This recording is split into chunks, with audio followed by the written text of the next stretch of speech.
These guys are the amazing minds behind that. Of course, they are now pretty much at the helm of the Marvel Universe, working with the Avengers Infinity Wars coming up here in the next few years. And more immediately, these guys going to be directing the upcoming Captain America Civil War. What do you guys think about that? New Orleans, let's get loud for the Emmy Award-winning Joe and Anthony the Russos!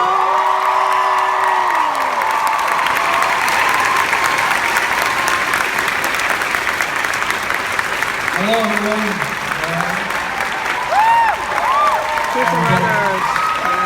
Thanks for coming out. It's pretty surreal for us to be up here because we were you. When we were younger, I was a big comic book fan, collected comic books for years. I went to conventions religiously.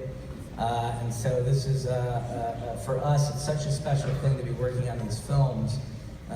Because we are such hardcore fans, and we make these movies for you guys. So we really appreciate you coming out and showing your support. We really appreciate how much you love these films, and we just want to say a big thank you for everybody for coming out for today.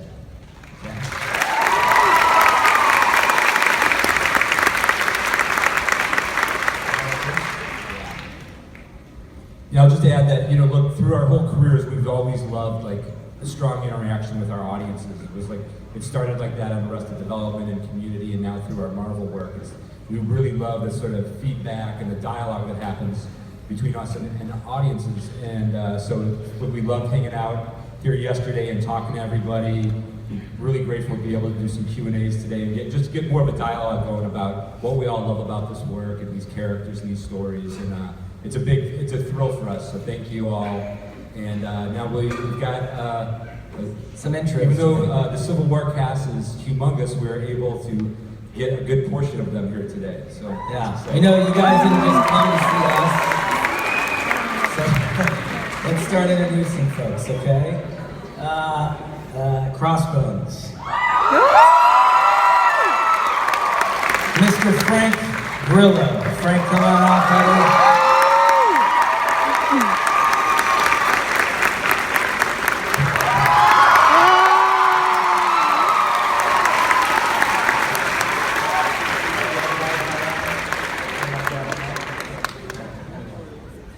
Next we have the Falcon, Anthony Mackie.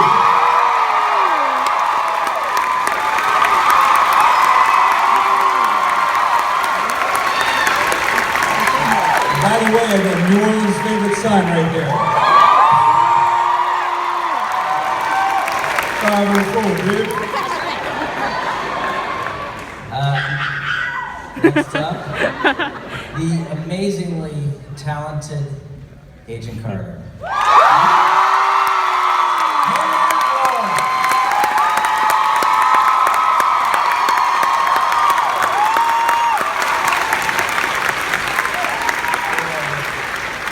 Hello. As you can see, she's from Metairie. Oh my God, how do you know? Next we have Hawkeye.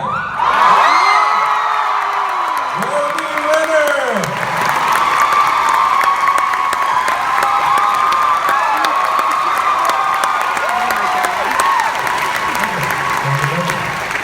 What's going on, man? Last but not least, Captain America himself.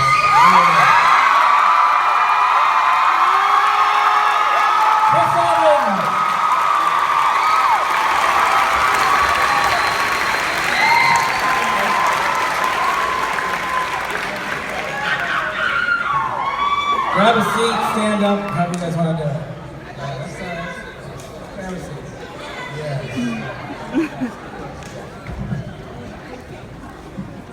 So, we were going to prepare something, some questions. We're hard at work on the end of Civil War here, so we're crunched every day.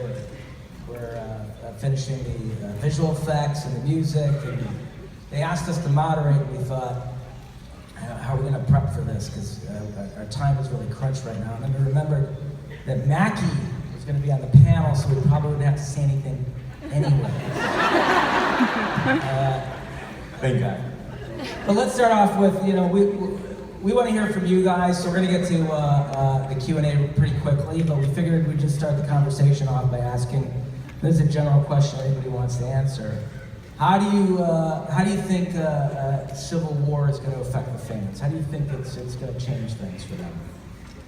Sharing a song? Come on, Mackie. You know you want it. I'm here for the free war.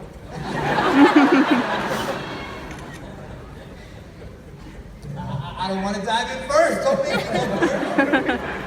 You're Captain America then.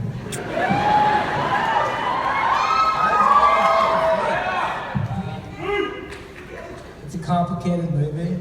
Isn't it going to be great that everybody's, not liking each other and liking each other and fighting, right? Isn't that why Civil War is pretty awesome? I think I think the way that we've been talking about it is that I don't know if people are fully prepared emotionally for what the movie is, and it's a bit of a gut punch. So it's just kind of trying to stir the pot a little bit and ask how do you feel it's going to change the Marvel universe going forward? How's it going to change your character going forward? Because everybody certainly comes out of this movie in a place much farther away from where they started the film. Okay, yes, all the characters come out in the movie. Look here, there's always one person. I knew they were dead. In costumes, man, next day. I don't wear spandex. No, I mean, the great thing about Civil War and the way it's set up is, with these two teams, you see the realistic nature of the duality of the society that they live in. And when You just said absolutely nothing. No, I'm just saying. You didn't say anything. First of all, everybody that took the SAT knew what I said. You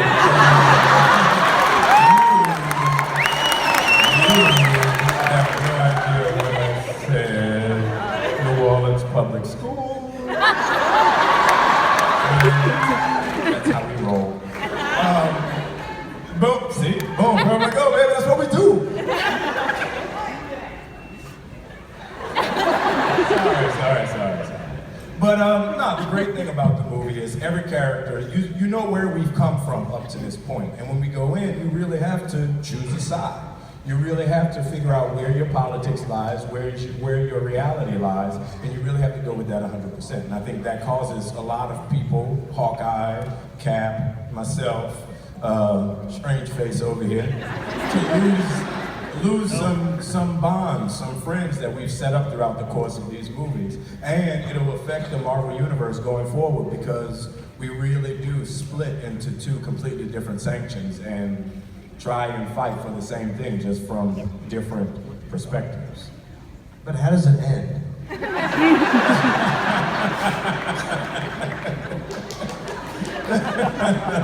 Yeah. Okay. Everybody goes back in.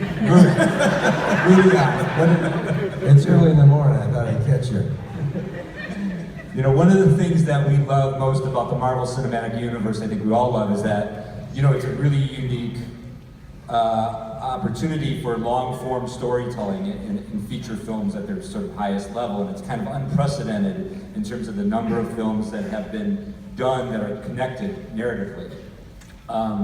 And that leads to very unique sort of experiences for all of us, I think, in storytelling. And us, I think, as well as filmmakers and actors, etc.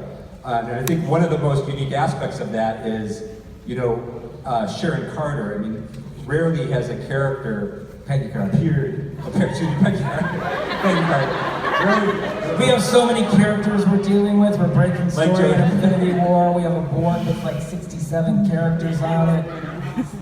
You gotta forgive me. His brain is fried. Like Joe said, we're burning it right now. Peggy Carter, I mean, rarely has a character appeared in so many different versions, so many different stories, and at so many different ages. I mean, it's a really sort of unique, unprecedented thing. I don't think a lot of actors have experienced what you have with this role. We're just wondering, like, what is that like for you as an actor? It's weird because I know what I'm probably going to look like when I'm 96. if I live a good life, that is. It's amazing because it kind of bookends her life, and then the show it kind of is in the in-between, you know, fills in the details of how she got there. So it's great, you know. It's so weird to be the only woman up here.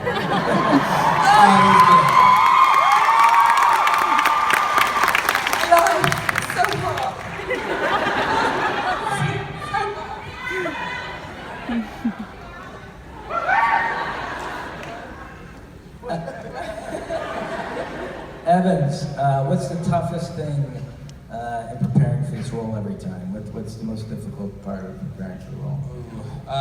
Making sure the fans are happy, really. I mean, to be completely honest, it's scary being a part. Well, it's scary, but it's rewarding. It's, you know, high risk, high reward. Being a part of a movie that you know people will see, and that you know people will have an extreme opinion on one way or another. So I think it's just a matter of trying to, you know, sometimes in filmmaking you go into your own little cocoon and you're your own master, and you try and just make sure you're satisfied as an actor. And it's not always for the audience. There's an intimate, creative process as an actor that's sometimes very personally satisfying. With these movies, you really have to make sure that the fans get what they want, because if you don't, you didn't do your job, and you didn't do the job, you didn't respect the job and the character. So for these movies, it's a matter of making sure that not only are we happy as actors, but the fans get what they want too, I suppose.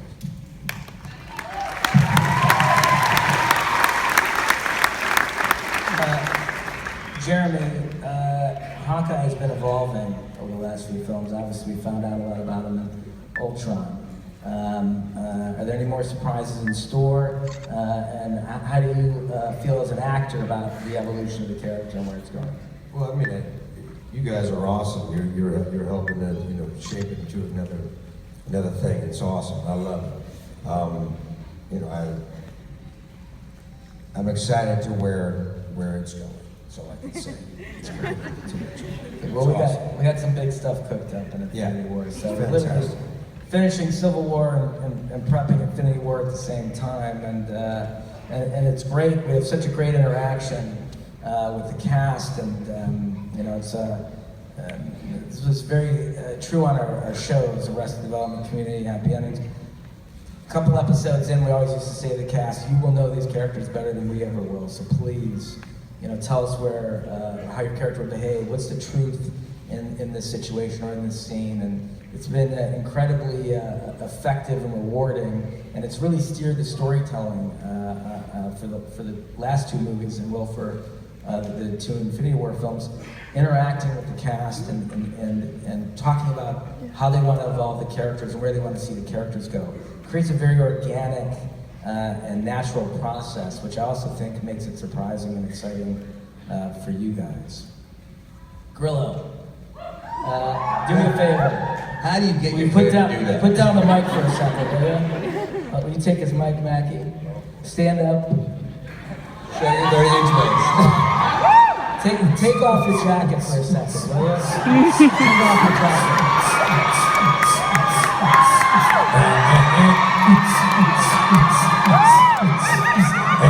What are you so jacked for? What's this? What's going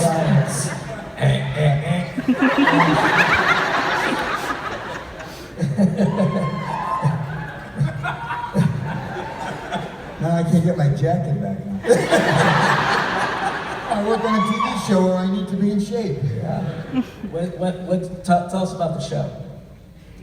It's called No. It's a little cable show called Kingdom, but I'm an MMA ex-fighter, so work out a little bit. He's a 142-pound weight. Don't be jealous. You're not jealous? All guys weigh 142 pounds. I weigh 170 pounds. That's what you weigh. 160, you're a normal man. All of us wore 170 in high school, man. Thanks, Remember Remember that in high school? You was 170 Renner? Those were the good old days, man. This is about Captain America. Now, What is it, to bring it back to Captain America, I mean, what is it, you make your emergence as Crossbones. And so what is it like to go, like, in the last film, the difference between playing Rumlow and Crossbones for you? Well, you know, in the first film, I was friends with him, and you know, there was this moral problem I was having, but not in the second one. I have a clear-cut mission, and I got to tell you, when I saw the costume when it was done, to me, I know you guys all have those fancy costumes and stuff, but I think Crossbones has the baddest costume. Mac, anybody who's seen the trailer knows obviously that Bucky is back in this film. Mac, you talk about how that may evolve or complicate your relationship with Cap in this movie. Well, Bucky's trying to get between us. Bucky's great, that It's not Grease. It's not three of us. It's two of us. You know, we're trying to break up our hand job.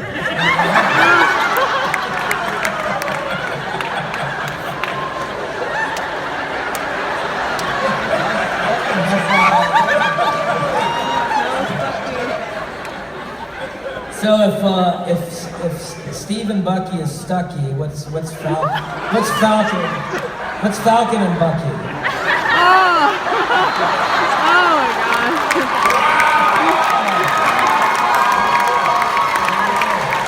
New shape. Balkan. I think we got you guys warmed up enough. Why don't we open this up to Q&A? So which side should we start? Why don't we start over here? Is the mic on? Hello. There we go. Good evening. Good morning to everybody. Hi, Renner. Hi, Mackie. Great to see you guys again. My actual question, okay. If there was one character, personality trait, or whatever, of all your MCU characters that you don't have in real life but would want to have in real life, and I'm not talking like powers, weapons, and stuff like that. Sorry, Renner. Start with you, Papa Doc. So if there was one trait that your character had, that a psychological, emotional trait, Or history. okay, that you wanted to have in real life, what would it be? Red Wing. Red Wing, he's a little bird. He hangs out with me, and I go, "Hey, buddy, come on." He said not powers, bro. That's a power. Thank you. I'm talking to birds. That's a power. Motherfucker talking to birds. That ain't a power.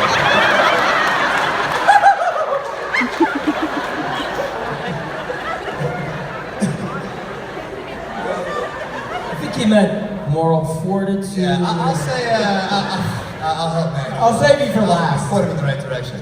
I would say Steve's selflessness. I'm not saying I'm like a selfish asshole or anything, but Steve sets the bar so high. Your turn, Grillo. We're getting a language warning. Oh, language! Y'all just waiting for me to swear. Yeah, I would say just his selflessness. You know, he sets the bar high, so that's something you try and live up to in your personal life, I suppose.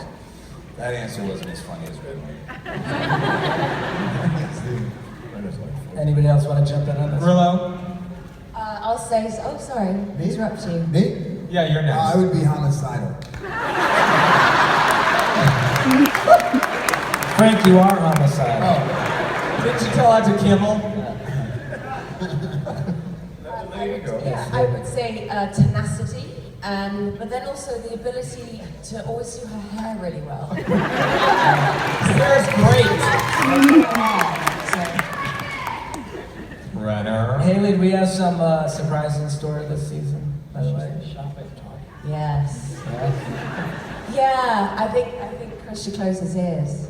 She gets stuck in a bit of a love triangle. And it doesn't involve Steve.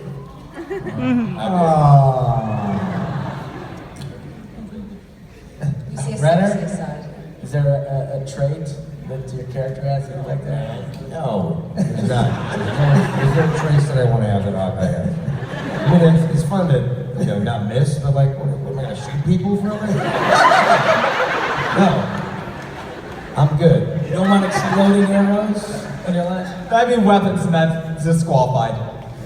When I was leaving to come here yesterday morning, I left my house, and my 9-year-old daughter, right before I walked out the door, stopped me and she goes, "Daddy, I just want to tell you, Hawkeye's my favorite."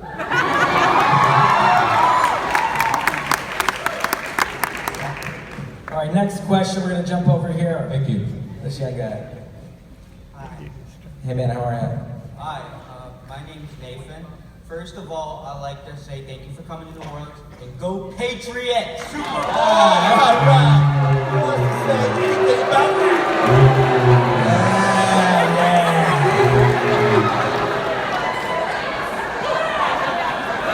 Where you from, Nathan? Where you from? All right.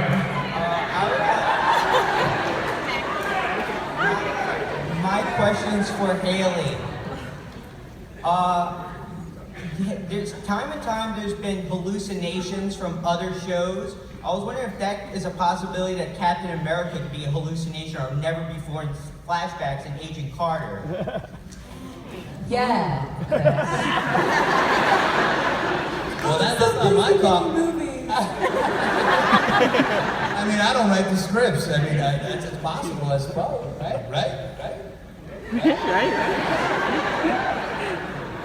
6 seasons in a movie! We still got to do the movie. We're going to jump over here. My question's for Hayley as well.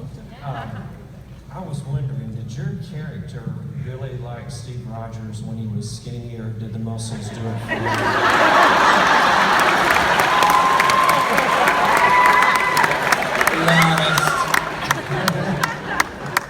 Yes, of course she did. She liked his heart, and they were kindred spirits. Yeah, absolutely. I think it was significantly improved when he came out of his little pod. And all glistening and delicious. That sealed the deal. Yeah, those seeds of love between them. The same face that... I think she would have killed him though, can you imagine? The same face that Iron Man wanted to punch, his pretty little face. Thanks. We're going to jump over here. Hi. How are you?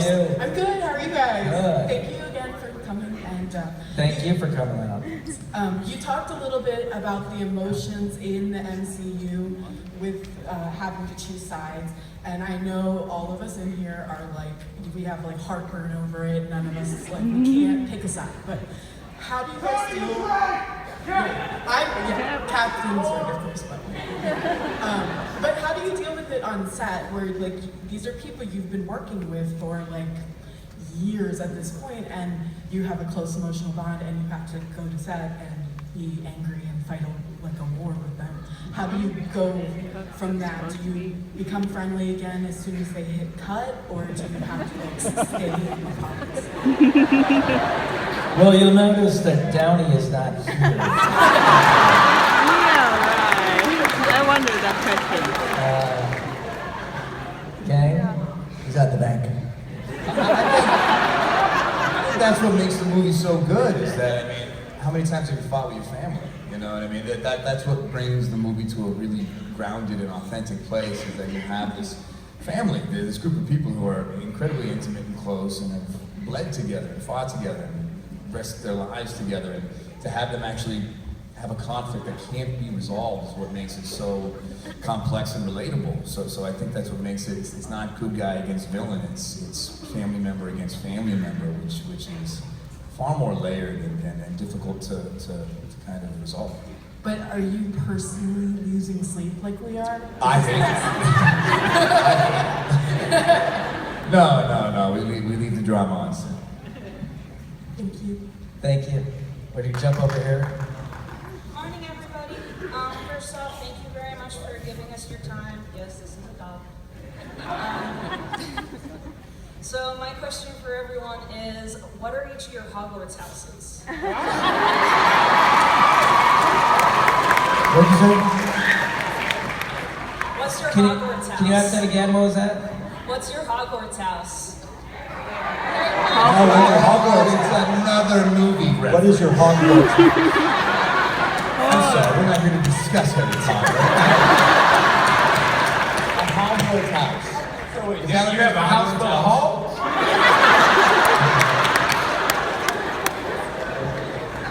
I mean, I think I'm gonna handle this. Hufflepuff,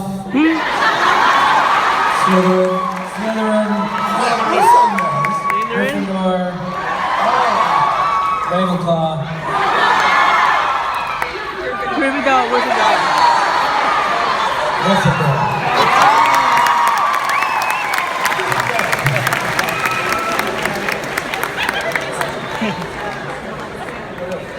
Oh, you're a Hufflepuff.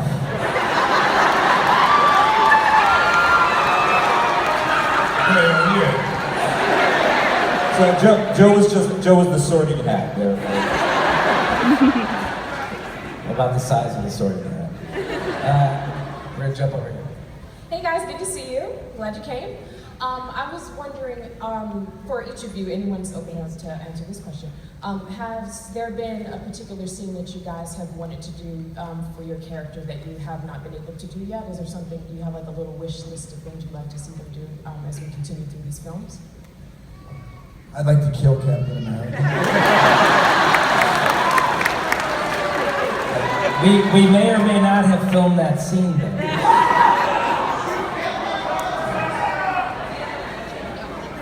She said a scene that you haven't done. Hand job with Mackie.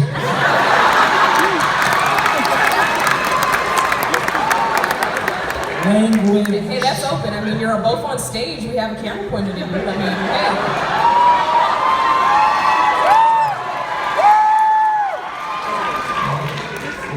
Renner? Is there a scene that you... Yeah, how about a shower scene?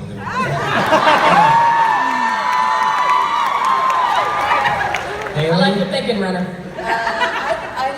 I'd like Peggy to have discovered some blue serum for herself. Mackie? The scene where Falcon goes, Cap, I have to go out and find my own way. In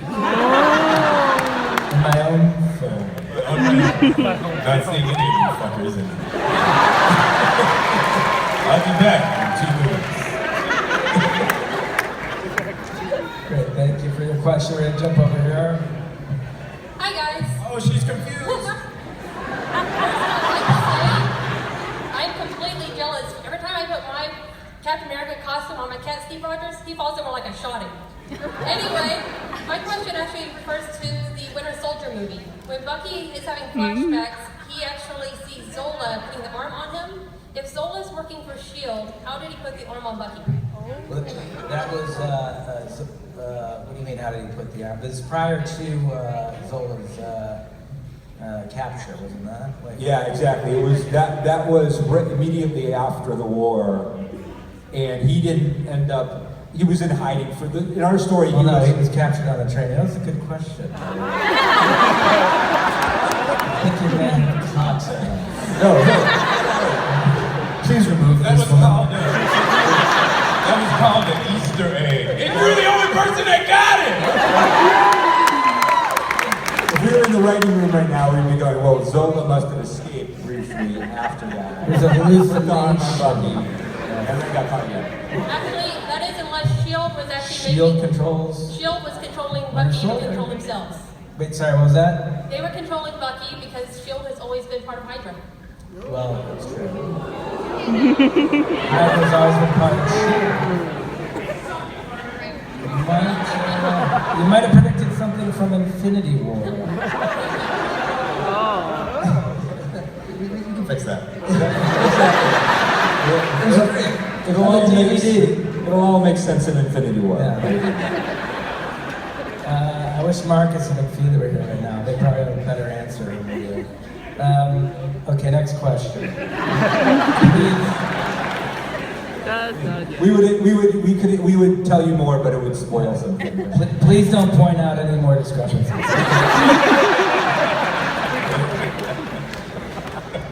Good morning, guys. My name is Andrew, and my question actually was, for me, Winter Soldier truly was the first Marvel film to strike that, elusive balance between all inclusivity and aggressiveness not typical to superhero films. Following the critical and financial success of Winter Soldier, had Kevin Feige given you more leeway as far as creating an edgier version for the Civil War and Infinity War films that was initially conceptualized? Hey, I'm gonna have you come up here. I was gonna say, Mackie, you want to take this one? Alright, what's your name? Andrew, what's up, Andrew? Will you mind saying that question to me? But he just Yeah? Alright, it's written down, so here, I'll read it. Careful, don't.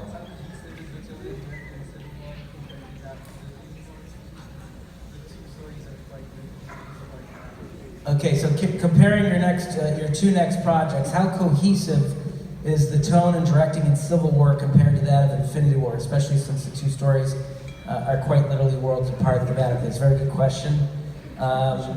Whatever person told you to ask that question is not your friend.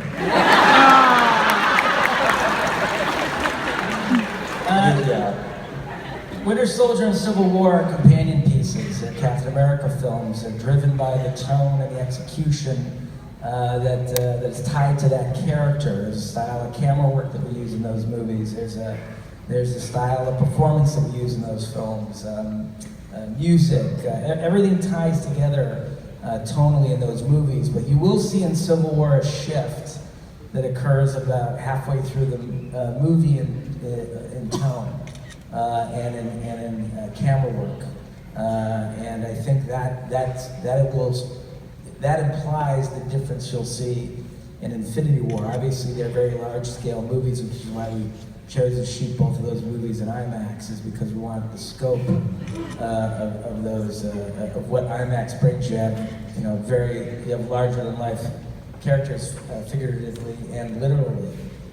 So I think the tone of Infinity War will be a little different because you're also incorporating characters from other Marvel films that don't have the same tone as the Captain America films. So the tone will shift, the camera work will shift, the music will shift.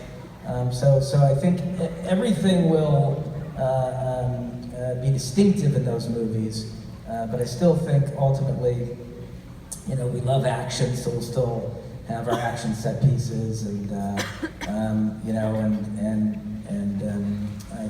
so I think that there'll be some continuity of style, but definitely. Am I talking like Mackie right now? I didn't even say nothing. Yeah, you said it made sense to me. Grillo was confused. Wait, what'd you say about duality? The duality of the society in which they live in.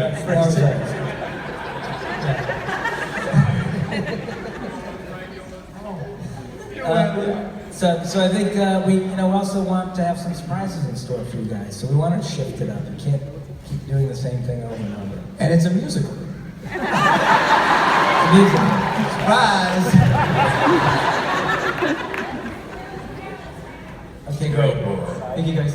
I think we're over here. Hi, I hope you'll excuse me if I stutter, I'm a little nervous. But anyway, my question is actually for Evans. I was wondering if you could have any Marvel superhero, doesn't even necessarily have to have been in a movie so far, be on Captain America's side and be like, you know what, I got your back. Who would it be? I mean, it's not. I would take Johnny Storm, but I would take.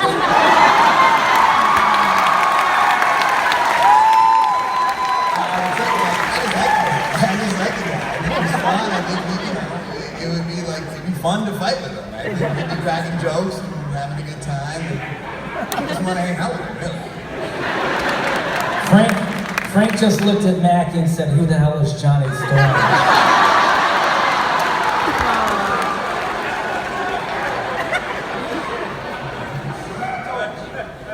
like a mass exodus over here from all the language. Next question. Over here. Thank you for your question, by the way. Hi everyone, my name is Albert and we are from China. That's our group from China. We just fly all the way here to attend Comic Con. And first, I would like to say congratulations to Chris because your first directorial debut. Before we go, it's the second most downloaded movie on iTunes of the year. Congratulations! We all love the movie. Thank you. And my question is, have you guys seen this movie? And what do you think about this? Don't do that! What are you doing to me? Next question, security. Get this guy.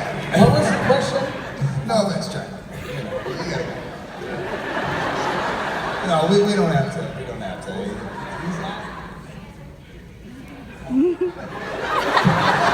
Oh, Mackie. Yes, it was a quality film. I loved it. I felt like the interaction between Chris and the female love interest was quite magnetic and captivating. You said duality? Huh? The duality between the two of them was kind of like a pendulum. It goes back and forth. And I felt like that pendulum at the end landed in the middle. And isn't that what you want from love? Way to go, Chris. Well, thank you so much. Whenever we get in trouble up here, we have a stack of quarters, and we just pick one up and put it in there, and it goes. Thank you for your question. Thank you for coming all the way from China.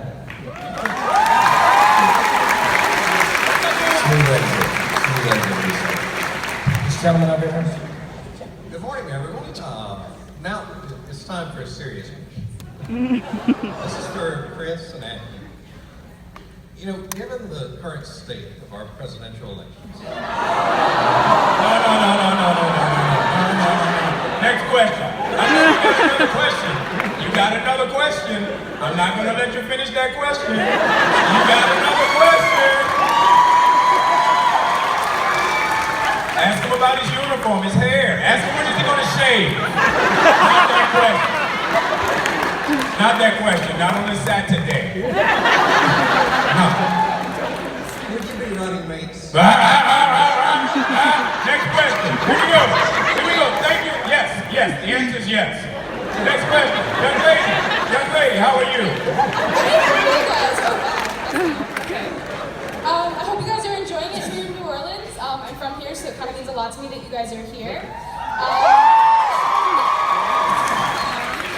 My question is for all of you, because all of you have either portrayed a superhero on screen or have written them and decided to a degree how they will be portrayed. So, do you have any advice for people who want to emulate superheroes in real life?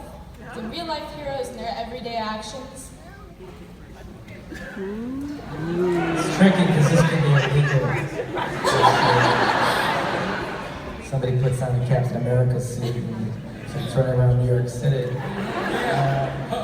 Anyone want to feel this? Come on, Mackie. Didn't they have a documentary about that? Like real life superheroes? Yeah, they have them in Times Square. Miss Atwell, please. Oh, okay. Thank you. I think, the thing with Peggy Carter is she isn't a superhero in the sense that she doesn't have any powers beyond human powers. So I can only talk based on that portrayal as being, the first season, the one thing that fans seem to have really related to is the idea that she gives towards the end where she says, "I know my value." And it's not an arrogance, it's not a brag, it's an absolute, complete self-acceptance that goes beyond the need for validation outside of herself. And I think that's the best way that she knows how to live her life, because from that foundation she can go on to do other things. So I think ultimately, for her and for kind of my understanding of great human beings, is that they're fully accepting of who they are with all their qualities, good and bad, that make up their humanness and their humanity. And in doing so, they can have empathy for other people. Whenever you want a dignified and thought-provoking response, ask Hayley. Thank you guys so much. Here we go. I think we may have. Wait. I'm sorry. Were you gonna? I was just gonna ask if anybody else. I mean, Hayley, your answer was like fantastic, but okay. Thank you guys so much. I hope you enjoy your Yeah, stay we here. are running a long time. Yeah. I think there's time for 2 last questions here. Okay. So on the left, yes. Hi, Hayley. It's Vince. Vince? How you doing? Howdy, everybody. I just wanted to say, surprise, I'm here. I just wanted to say, you guys are awesome. And my question is, I just want to ask you guys, what is it actually like working together as a team, as a crew? Are you guys really as friendly and close? We see you guys in the movie, and what's it like, you guys just working together? You guys can just give one blanket answer. So what's it like working together? It's awesome, man. What do you think it is? It's fantastic. It's like you think it might be like you want it to be like. It's awesome. And just quickly again, I'm a veteran, and Chris, you're the reason why we're. Thank you for your service, sir. Thank you, sir. Thank you. And Captain America is the reason why I went to the service. So, God bless you all. God bless you, brother. Let's go, my man. A lot of pressure. Last question. Hi guys, I'm Robbie. I was wondering, with all the new characters coming up in the TV shows, movies coming up, who would you like to either direct or see your character interact with? The most, Doctor Strange, Daredevil. I would say She-Thor.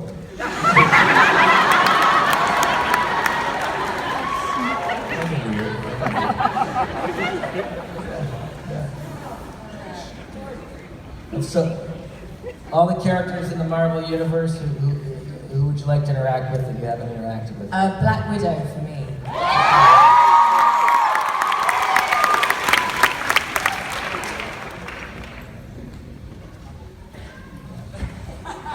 Grillo? Spider-Man. Spider-Man? I love Spider-Man. You haven't interacted with Spider-Man? I have interacted with Spider-Man, but it's none of your business. I would say Wolverine. I mean, I don't know if that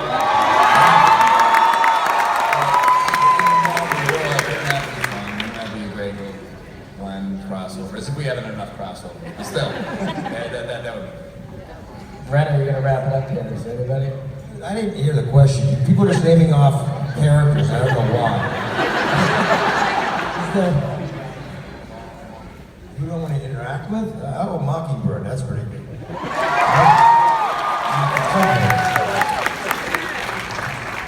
I mean, look, the good news is that, Infinity War is very much intended to be the culmination of the MCU up to this moment, and be a very comprehensive sort of culmination to what the MCU has been. So I think on the upside, everybody's going to have an opportunity to interact with a whole bunch of people in not too long. So that's one of the exciting things about that film. So. Thank you guys. Listen, we really do want to thank everyone for coming out today. We do make these movies for you. We appreciate and love your support. And again, for people who've flown in from all over the world, we can't thank you enough. Hopefully you guys all enjoy Civil War. So see you next time.